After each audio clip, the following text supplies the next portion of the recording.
Something that's been stopping my social media journey and stopping me from chasing all the dreams that I've been wanting to chase, which is documenting my life here on YouTube and connecting with audiences and inspiring others on a variety of different social media platforms and a variety of events in real life, has been the idea that I have to be perfect and the idea that there must be no flaws in my character in order to inspire, but that is simply not true. So let me speak from the heart and be real and be down to earth and humanize myself as someone that's more than just someone that's sitting here, a talking head that is addressing an audience of 7 people that I hope will grow in time to be. So to be fair and to be frank and to be real, I hope that this video reaches people that have lost loved ones or people in general, because it is a process in losing loved ones. It is a process, and it's something that we eventually all deal with.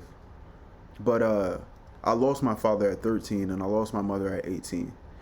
Now, I'm 22 years of age right now, and those two losses have defined me in more ways than I've ever thought, in more ways than I know currently, and more ways that I will come to know in the future. It feels like every single day something new arises. But with that being stated, it must be noted that when I was born, my dad was 36. When I was born, my dad was 36. So he had his first heart attack around 39. So for as long as I knew that my dad was like, he was a strong man, but I understood that he had to be very health conscious, because for all of my life that I've known, I've seen my dad in the hospital. I had to take visits up to my dad in the hospital because he had to take a whole multitude of different medicines and different medications and he had to do a whole bunch of treatments and stuff like that. And he had high blood pressure, he had heart attacks, he had high cholesterol, he had diabetes, all the things typical of black males who grew up from the 1950s and on, pretty much. The results of chemical warfare were evident.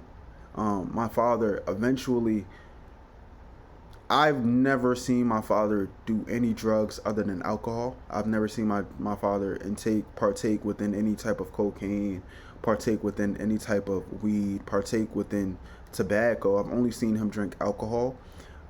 But me at my years of age right now and having 5 older siblings than me, I can understand that those were a part of his past that he shed. But unfortunately, eating habits changed as well. So he became a lot more dependent upon food, something that is evident in me as well. I am very dependent on food, but me and food have a very different relationship, of which I hope to conquer very soon, especially one that I share in the battles on this channel and my other channels as well. I have 6 other channels, but he had heart disease and a number of different ailments. So I grew up understanding that at any second of time, my father could be gone. I could no longer, there could be a day where I wake up and my dad's not there. And I go back one day, I was playing basketball with my dad. Actually, let me go back before that. My dad did a lot of things. He was still very active. He still very much so enjoyed football, basketball, things of that nature. But it was very difficult because though my dad would do the typical dad things with me and go and do activities and play sports with me, I always was very conscious that it was weird. It was very weird. I had to be conscious and understand that I couldn't do too much because my dad could fall out, because he has a monitor in his chest that I know about. He has a heart. He literally has a machine inside of his heart, his chest. So I couldn't do too much. I couldn't push too much on his on his heart. I couldn't do too much. I couldn't push my dad. I couldn't be rough with my dad. But my dad was rough with me, of course. My dad would play tackle football with me. But even so, I wasn't like, like I wasn't a kid that was just able to like run into my dad and be like, I'm gonna stand over my dad and be strong. I'm gonna beat him up. I'm gonna be over him. I never grew up with that understanding. I never tried to fight my dad. I never tried to overcome my dad. But it was just weird. I had an understanding that I had to be some sort of docile alongside my dad while he was trying to make me into a strong, aggressive man. As you have to be, a certain level of aggressive to attack the goals and live the life that I have led so far, especially participating in the sports that I have, such as mixed martial arts and football and basketball. You have to attack it with a certain form of aggression, and you have to be a certain form of you have to assert a certain form of dominance. But at the same time, my dad also put me in a lot of expressional arts, which is why I consider myself to be a level of introspective above my peers. And I push introspection onto others because I was able to play the piano. I was able to go on long boardwalks with my mom and my dad, and I was able to partake in activities of which are I consider near and dear to my heart that allowed me to be very expressive. I love going to museums. I love hearing music. I played the piano and the double bass. I never was very artistic, but I could always appreciate art. I couldn't really draw. I couldn't really paint, but I loved the way colors meshed, and I loved. This ties in as well from my fondness for fashion and my fondness for getting dressed because I view it as expression as well because I saw my dad doing it. But I'm just saying, yeah, I was always conscious of what could go on and happen with my dad. Even one day, my dad played like he was out, and I was very stressed, and I was like trying everything to do what I could do, and he stopped when I picked up the phone, and I was about 5, 6 years old, and I contextualized that, oh, I gotta pick up the phone and call 911 because my dad was acting like he was like laid out, like not sleep, but like more so like knocked out, like he was having like an attacking episode, and yeah, he stopped me, he got me, he hugged me, he kissed me, and we honestly shed tears together because he was like, oh wow, like me knowing myself now at 22, 16 years later from whatever point that was, but like he saw that he had a kid that contextualized and understood the fact that what he was going through. So he was very conscious to so once he saw that, and I would cry every time he drank his favorite beer, which was Heineken. And he waned off of that. Like I said, I never saw my dad drinking. I mean, I never saw my dad smoking. I saw my dad drink a couple times, and even when he'd do that, he would go into the bathroom. He would hide from me because I would cry. But you know, man has their vices, and I didn't understand that at that age, and I was pushing so strongly for that. That's why I don't partake in any drugs or alcohol right now, because I remember the trauma from that. But the truth is, my dad started to see that, and he started to understand that Anthony Jr., his junior, was he contextualized and understood things of which most children shouldn't have to. Frankly, I shouldn't have had to. But from there, it was difficult, and it was also easy as well.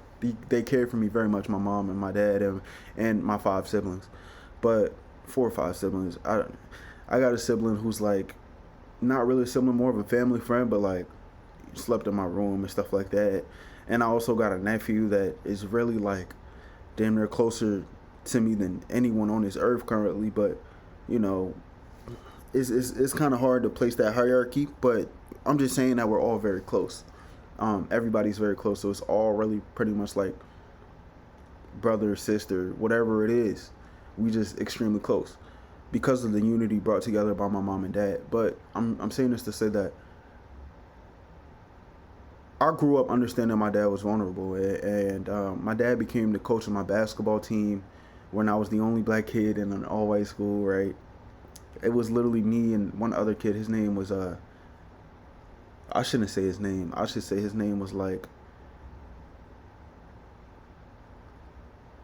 I could say his name was Jake. It started with a J, but I'm going to just say his name was Jake. He was black and Asian, and I spent some time over there with him. We got close. We still close. Well, we're not close to this day, but like I could text him and we could probably even set up a hangout. But I'm just saying, like, that's somebody I've remembered since childhood that I had a certain level of closeness with. But my dad was the basketball coach, and it was just me and 9 other white kids on the court. full white families. My mom my mom wasn't even in the stands. It was just me and my dad.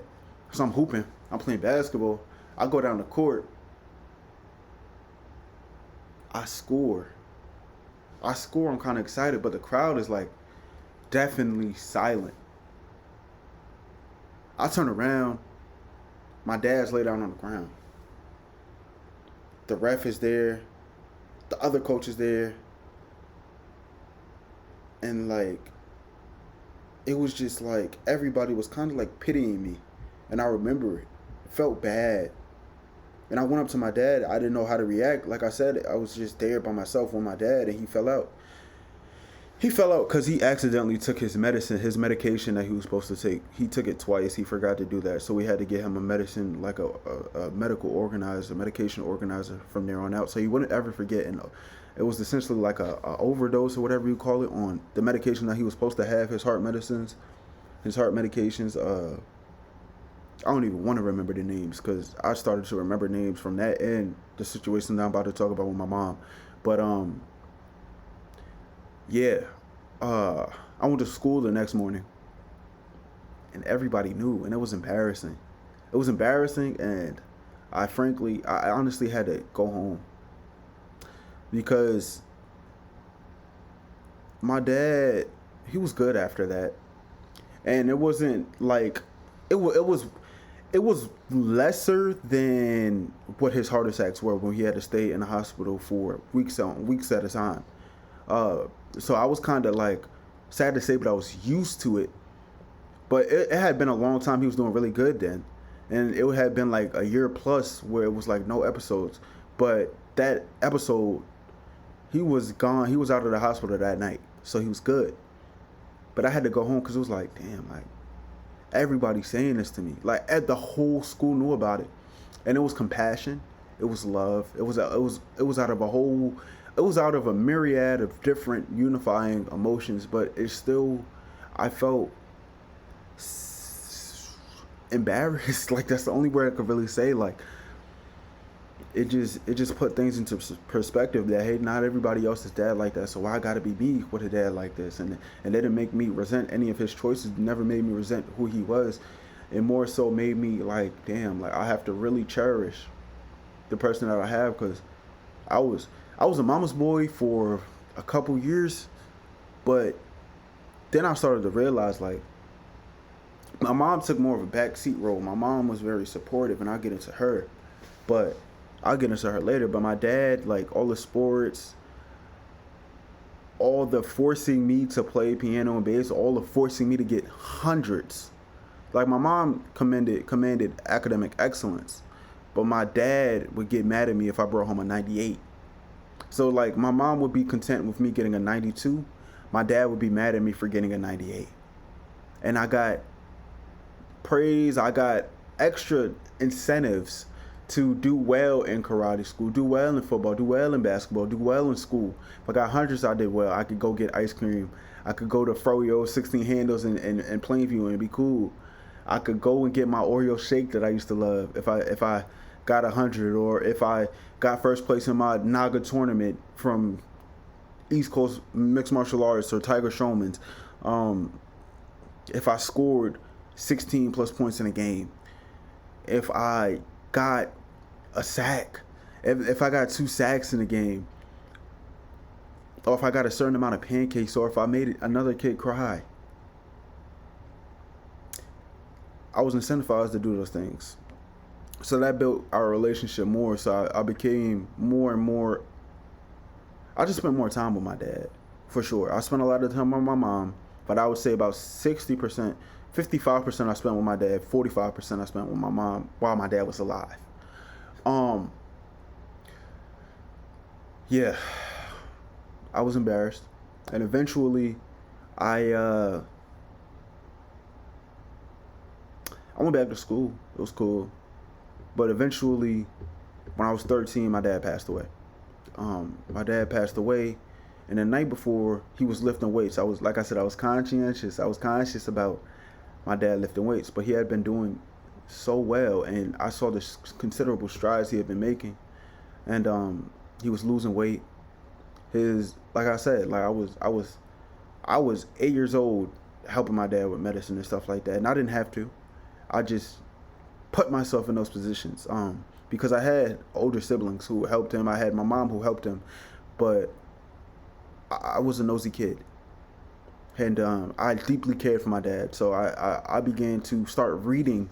I was reading bottles and reading dosages and reading. I would go to school and come back and read what my dad had to do and what he had to take and come and relay that information to him. And my dad worked, and my mom and dad worked at Catholic Charities, and they worked in home. So it was like we had that home and we had a home outside of that that we would go to sometimes. But my dad passed, and my dad passed in the middle of the night, and I wasn't allowed outside the room. And I thought my dad was okay. I could swear I heard him speak to me and say, "I'm good, Anthony. Just get to school tomorrow." But apparently, those words were never said. I wasn't allowed outside the room. I don't know what he looked like on his deathbed. I don't know what the room looked like.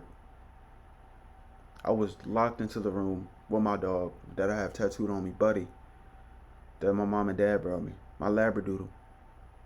I was not allowed to come out at all. And it's funny because I contextualized and I understood that my dad's time on this earth was possibly limited. So I asked him, "Dad, what was it like for you to lose your dad? Did you ever forget about him?" And he told me that there's not a day that he doesn't think about his dad. When he thinks about himself, he thinks about his dad. When he thinks about me, he thinks about his dad. And you never lose that feeling of loving and lose that feeling of who they were. You just grow with it. There's not a day that goes by where you won't think about it. Which makes sense. And it internalized in me that I am my mom and my dad. I am my grandparents. So it was very difficult to get back to school. It was very difficult to have to face the music because it was my 8th grade year, and frankly, I just ran away. I just went to a whole different school. I went to a private school, which was planned beforehand, because I wanted to get around people that looked more like me. So I went to a private school that had a more relevant black population and played a lot more sports as well. And the academics were a step up. And also the performing arts departments were a step up. So everything was essentially a step up. But I definitely isolated myself from that situation because it was so tough to having to keep being reminded of everybody, because we're black. Like I said, we were the only black family. That kid Jake that I brought up, his mom was Korean, so he lived with her, and his pops. I got to meet him, but his dad never lived in that house, so he was raised with his Korean grandma. He was raised with his mom and his Korean grandparents, but we were the only black family. So a father figure is very different. A lot more prominent, especially being a coach in the community. My dad was at all the sporting events, so he knew all the dads and stuff like that, and the dads knew him. And he even went, I was thinking about it today while I was on the pier, just reminiscing about life and introspecting and reflecting on what's going on in my life and what's transpired thus far, so I could continue to live in the present and improve my future. And I was thinking about, my dad went out on a boat and was ecstatic to not bring home, but to catch a shark. And it brought this like boyish joy out of him. And he smiled in ways that I hadn't seen before, because I was so used to seeing my dad, the man that had to care for his 4 sisters, because my dad was the only boy out of his family. I'm kind of the opposite. Like, I only got 1 sister. But yeah, it was all girls. So like, I was so used to seeing him as this strong figure. Like, when I saw that boyish joy out of him, I'm like, damn, my dad would. That's the first time I thought my dad was like me. Like, my dad was once me. Like, I seen pictures of him and his big ass head and stuff like that, and having all type of snaggle teeth and not having no teeth. But like, the way he smiled, it made him genuinely happy that he was able to do something like that, and able to not be a father, not able to not be a husband, able to not be a brother. He was just able to be himself for even just that small glimpse of time. He was able to be him. And he was ecstatic about that. But yeah, everybody knew to grow and love him. He had a very extroverted personality. He had a big smile. He had a big laugh. He got dentures as he got older. So he was ecstatic to smile all the time with those big ass white teeth. But yeah, everybody knew to grow and love him. Everybody grew to know and love him rather, cause he was charismatic. He was funny. He was energetic. He was loving. He was just loving and accepting of anybody. Like I said, he worked in Catholic charity, so he worked a lot with youth that needed help, and he worked a lot with people who certainly were appreciative of the life that he was able to give them, and appreciative of the lessons that he was able to teach them. So he spent a lot of his life giving back, and so did my mom. But yeah, so that happened. My father passed, and it's something that I'm still not over today. It's not something that you really get over. Like I said, you grow with it more so, and it's been pretty tough. And a lot of things. There's some things that I'm not caught up on. There's some things that I am behind on because I am missing my father. But luckily, my older siblings have quelled a lot of that.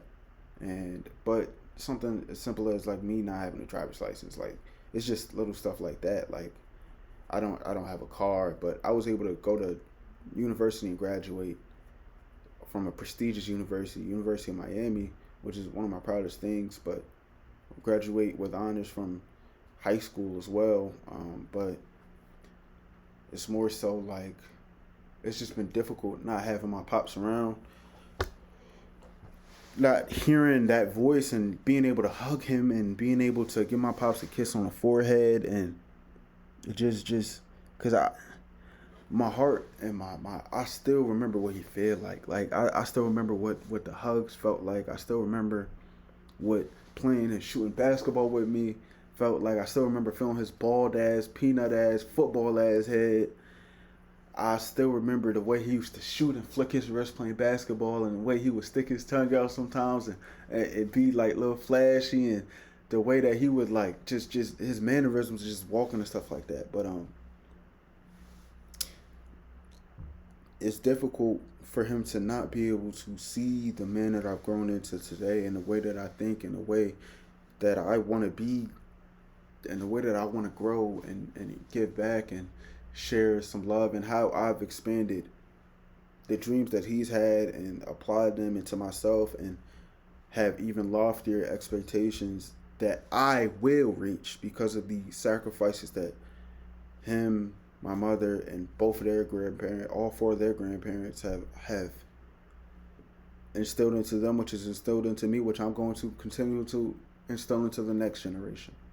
But it's difficult not to see him, let him see me, speak to him directly, and have like a one-on conversation with him.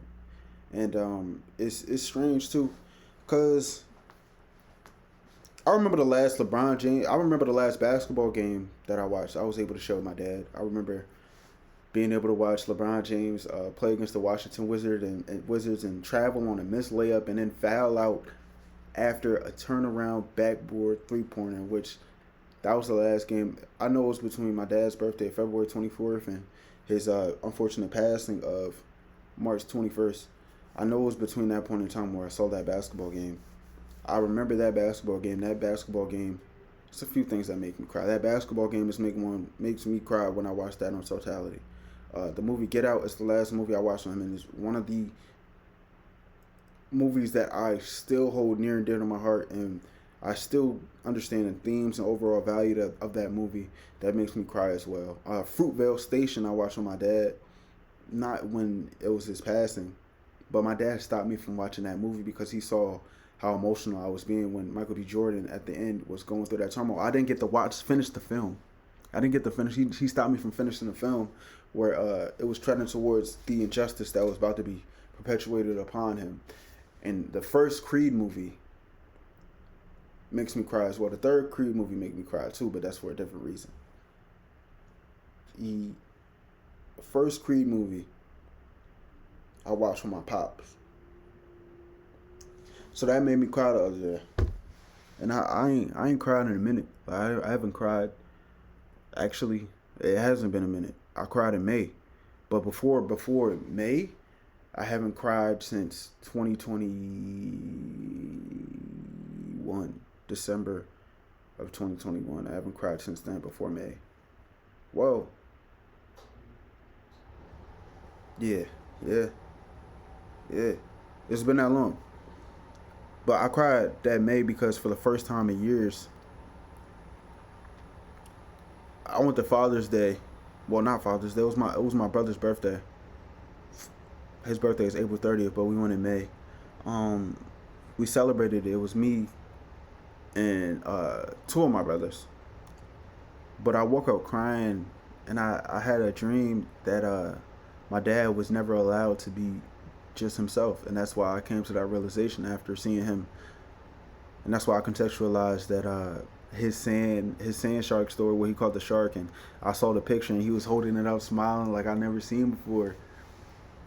That's why I understood that he wasn't allowed to be himself, because there were so many things and so many expectations pushed upon him, and he was never allowed to be who I am. He was never allowed to express himself because he had so many expectations, and living. His father died early as well, and then he had to take care of his mom just like me. And a number of different sisters. And it was very stressful. But yeah, that's my pops. I lost my pops, and I continue to grow with it. But one thing I want to say for sure, as I'm just speaking about the process of loss, is that just because they aren't here spiritually, well, physically, doesn't mean they're not with you spiritually. They're still very much so a part of you. So it is up to you to continue to live out their ideals and be the best person for yourself and the next generation and the ones that they've left behind that they love. So like for me, that would be like my nephews, my nieces, my brothers, my sisters, their sisters, which are my aunties. So I'm going to continue to improve myself and improve their living so that I can not play the role of my father, but instead reach the expectations and reach and surpass everything that he was meant to provide, everything that they were meant to have, but they weren't allowed to have. So it's going to be me that's going to change that. But live out your life and be a positive force in the upgrade and the quality of life for your next of kin. That's what I want to say. It is tough. Don't give up. Find an outlet that allows you to understand that just because they aren't with you here physically, that you still have a connection with them. Find something that brings you peace and knowing that they are at peace and that they have contributed to the upbringing of the next great in the family. That being said, let me get to my mom. So my mom is a bit different. Like I said, I spent 55% of the time with my dad, 45% of the time with my mom. My mom was, even the time that I spent with my mom was just very serving. She was very giving. And I think that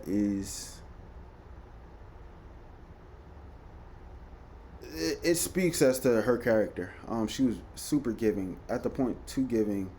And frankly, to be real, I don't know when she really poured into herself. And I have my own transgressions with the way that I treated my mom. I have my own transgressions with the fact that I did use her card to get Uber Eats, and I did use her card to buy video games. And why I had so much of a connection with my PS5 is though it was okay for me to do it, though my mom okayed it. Um, I won the PS5 Cube back in 2020, where you still had to pay for the PS5, but like basically nobody had it. So the first one that I entered into, I got my PS5, and I was able to buy one. So I was literally the first person that I knew personally with the PS5. But I'm just saying, my mom was so giving to the point where I could see that it drained her. And when my dad passed away, let me start before that. So my mom and dad were unified. They were married and loved all of my life. There was never a moment in time where I thought that there was any type of serious divorce or serious separation. I never spent a night without my mom and dad together in the same bed, ever. I never seen it. Never in my life have I ever seen it. My siblings have different stories because two of my siblings, well, some of my siblings have different mom or different dad. But me, my mom and my dad, I've seen nothing but unity between them. And it took a lot because my dad was a character. He was very extrovert. He was very loud. He was very aggressive. He was very dominant. Never once did I see him abuse my mom. Never once was she verbally or physically abused in any of the times. None of my siblings have that narrative either.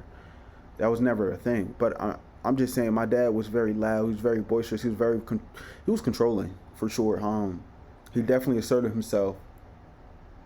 But he, like I said, him growing up with his sisters, he had a certain level of respect for women. So even in his assertiveness and in his dominance, he still paid it back to my mom in a number of different ways. But my mom was very reserved, very introverted, very what I am today. I used to be more so extroverted before. I was extroverted up until my mom passed, honestly. And then when my mom passed, because I wanted to say it was COVID, but when I got back to school, I was very extroverted. Then when I went to college for that first semester, I was very extroverted until my mom passed in December of my first semester in college. And I wasn't able to go back. When that happened, I became very introverted, and I became very dependent on to one of the best people that I've ever met in my life, my ex-girlfriend. I won't be saying her name, but she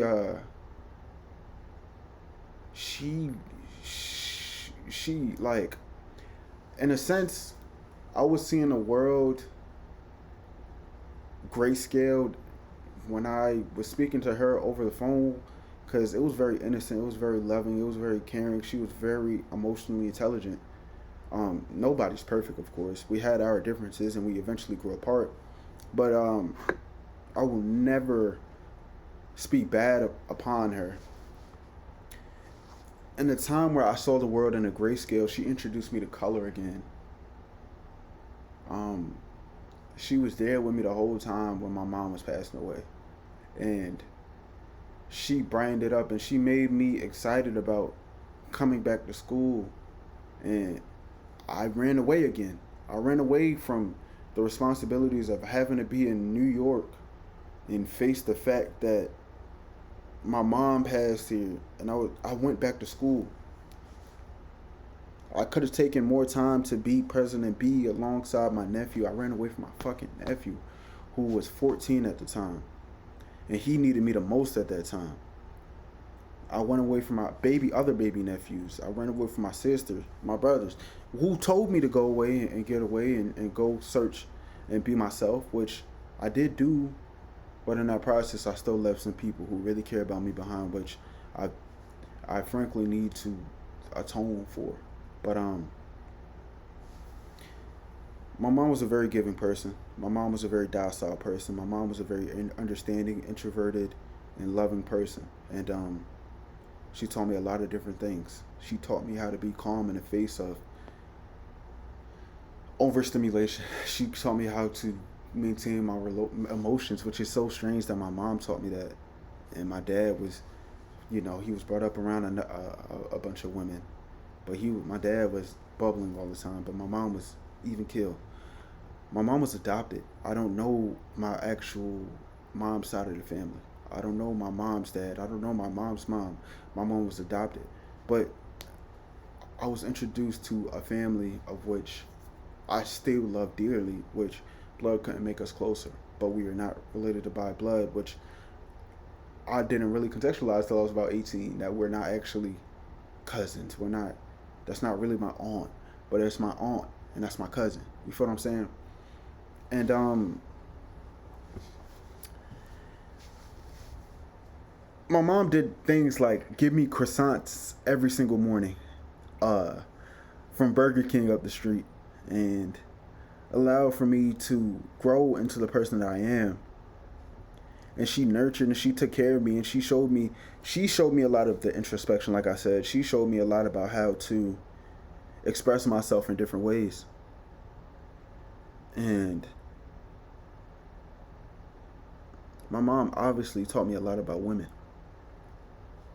She just did, just by being her.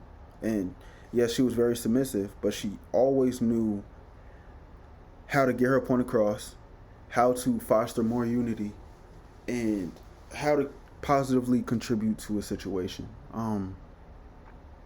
But I'm saying this to say, I lost my when I lost my dad, my mom started to deteriorate, and lost my dad in March. So from I lost my dad in March, on March 21st of 2017. So when I lost my dad, my mom went through a cycle, and so we were very so life didn't get back to normal until like April. But when it started to get back to normal, um, well, kind of normal, the new normal, I guess, it was difficult. And I was on the phone a lot with my friends. I was out the house a lot, and luckily, my siblings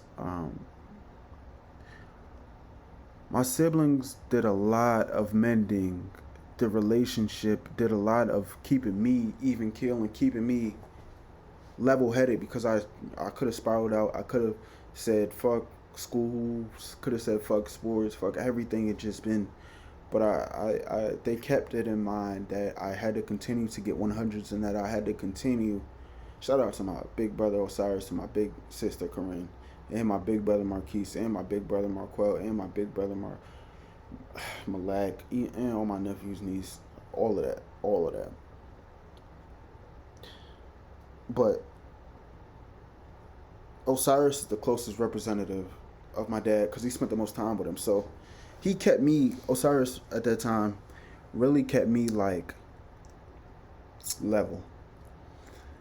And we kept each other level because he had a time where he was about to crash out too, but he saw that he had to be there for me. So it was a mutually beneficial relationship because as we are both our father,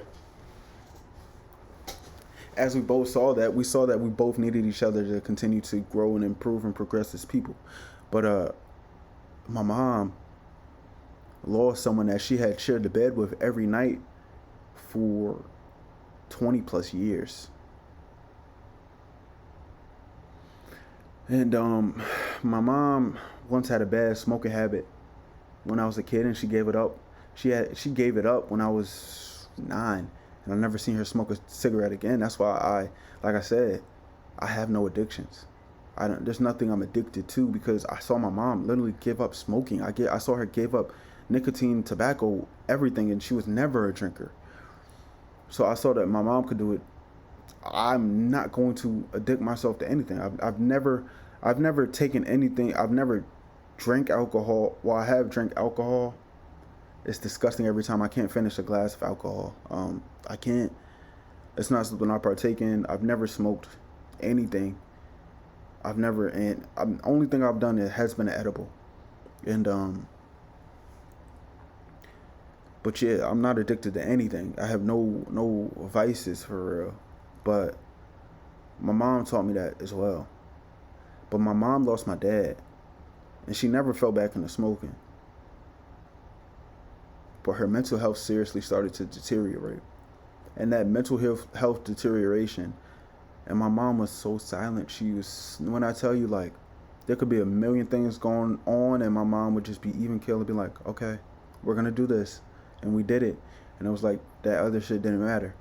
But it's hard to lose someone that you've been with every single night and that you truly miss. So my dad passed away. My mom's mental health started to deteriorate, and it started to affect her physical health.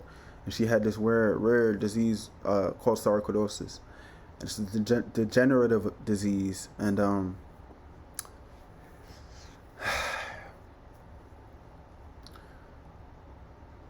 my freshman year in high school, I needed a ride to Buffalo Wild Wings for my friend's birthday party, which was literally 2 days after my birthday.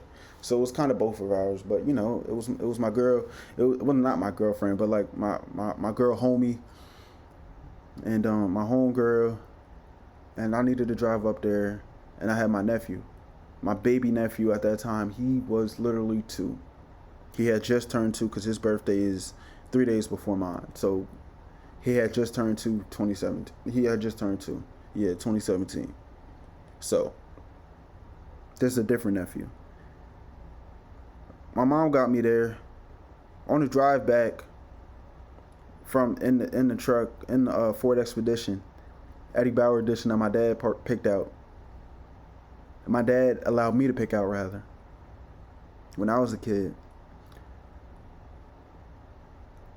My mom was stuck in a different parking lot, and this is the first time we ever saw something, but it was something as simple. I forgot what it was. I was obviously 13. I didn't have any knowledge of cars, but my sister had to pull up from wherever she was.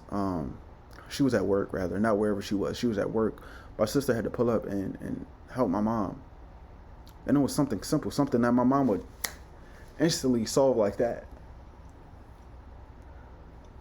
But my mom was stuck there with my nephew, and they were going nowhere, but there was nothing wrong with the car, for real, for real.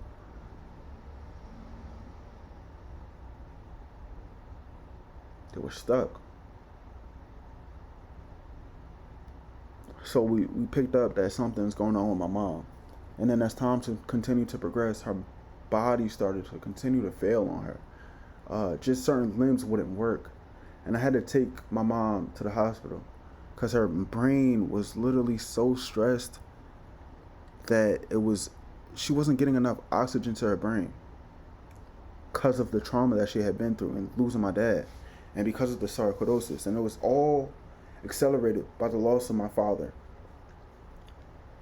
So I just went from my father, from a very young age, having to be a force in my father's life that I shouldn't frankly have had to been, and I never had to be, but I just involved myself within it because of the love of my dad, where I was taking care of my dad, understanding medications, and understanding that my dad was there were certain things I couldn't do along with my dad.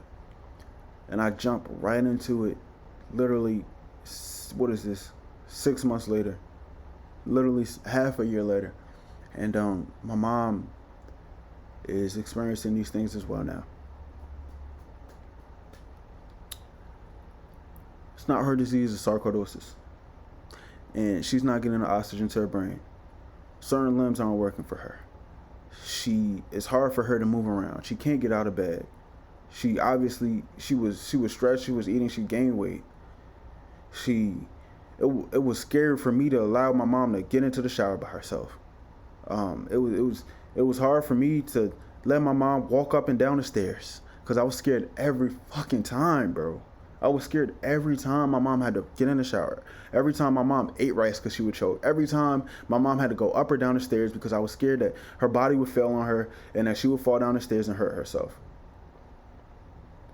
I walked up with my mom. My mom had to get on a walker. I started taking walks with my mom. I started to read more and more medicines. And now that I was now 13 at that time, 14 at that time, I just turned 14. Now I started actually going to the doctor's office with my mom. Now I started to understand it. Now I really started to sit there and take away, mind you, I'm taking away from my time in sports. I'm taking away from my time in self-expression. I'm taking away from my time studying for something that is more important, which is the betterment and the survival and the enjoyment of life that my mom should face. And my mom she had just turned 50 at that time. My dad died at 50 as well. But my mom died at 54. 54. But she died 4 years after my pop, so they were a month apart. But I had to understand that I had to take my mom to doctor's appointments. I had to sit in the doctor's appointments, understand when and how she should take these medicines, get another medication organizer, and be present in these appointments. Until my big brother came home, and he started to assist with that as well. Now, my mom had not seen my big brother, which is her oldest son. He's 20 years older than me, so he's 42. In a long time. So it reinvigorated her. So my dad had lost, that's why I knew it was a mental thing and it was a traumatic thing. And I was able to contextualize that before doing any research because I literally watched it. But my brother came home. So from October to April, that 6-month time period, when my brother came home in April, my mom was degenerating. And like I said, everything was scary. Everything was on a downward trend. But my brother came home, her oldest son, Marquise, reinvigorated her and shined light into her. And he started taking walks with her as well. So it was no longer just me and my sister. And my sister was flooded with work, having to take care of a child. And she was having another child as well, coming up in September 2018. My other brother helped as well. Osiris, he was helping as well. But seeing her oldest son, Marquise, come home reinvigorated her. And they started doing things together and sharing a beautiful mother and son bond. And her health increased a lot. A whole lot. Because of love, because of the energy that was being bred into her. And it was a sight to behold, because now my mom was driving again. Now my mom could come to watch me play basketball. Now my mom, I didn't have to worry about her as much because Marquise got her. Not just my sister, because it's my sister. She older than me, but I still I want to take care of all my family, but including my older brothers. But my sister, I kind of got to look out for more too. You know what I'm saying? But yeah, Marquise did a lot for helping. And then my other nephew came along. His name was Mello. He came along in 2020. And my mom started watching him, and there were no scares in between the time in which Marquise came home up until literally 2021. There were literally no scares. I just understood that, fuck!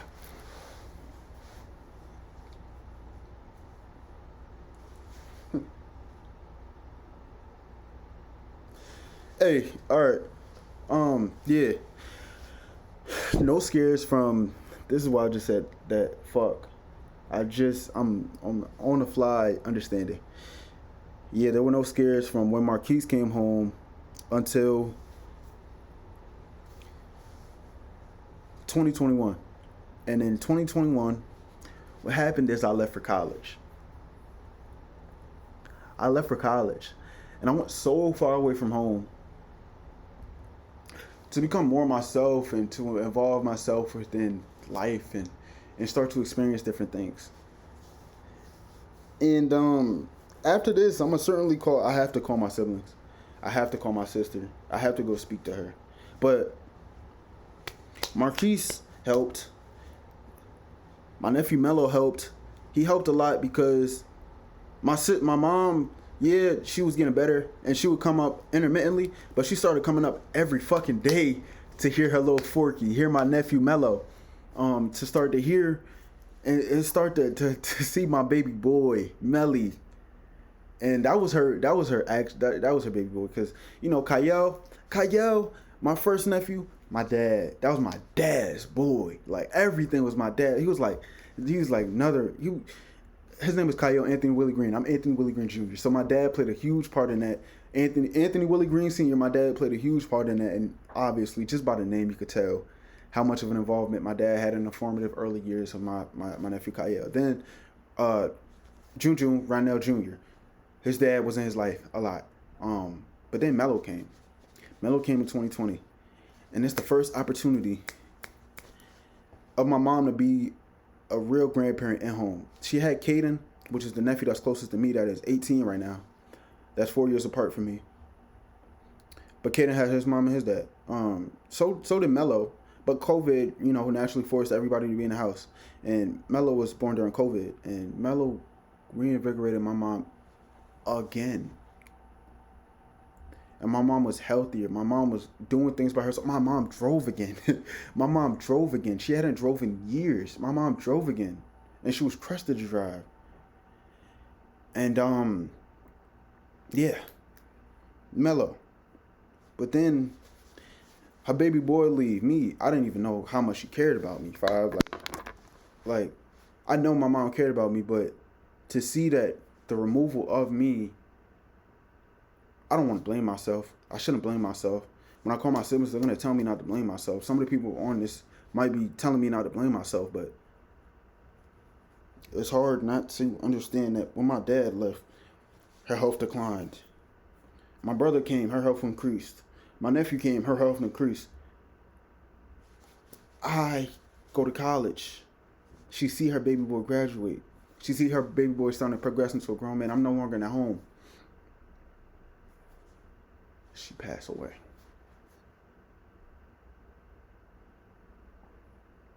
It's difficult, bro. Because my whole message right now is not to blame yourself. And I'm gonna tell you not to blame yourself as well. Because I'm gonna live for the sake of my mother and father. I'm gonna live according to their beliefs. I'm going to live according to my beliefs, and everything that I believe is what they believe because I'm a part of them. I've been fostered and I've been groomed to be who I am, this man that I am today, and to be better than what the fuck I am right now, and to improve as an individual for not just myself but for the betterment of the future, for the admiration of the past, to be the best version of who I know I am to be. This is a very long video. It's ending a little bit more abruptly because I just on camera just kind of, But that's another good thing about this channel. This is what this is meant for. It's meant for the connection between not only myself, but also myself and others. But be you, love yourself, continue to understand that no matter what happens and what goes on, there is hope. There is somewhere to be. There is somewhere that you can aspire to, and take me as the inspiration. Because that's what I'm here for. That's my hopes in doing so. And I love y'all. I know y'all love me. So, I'm signing out, man.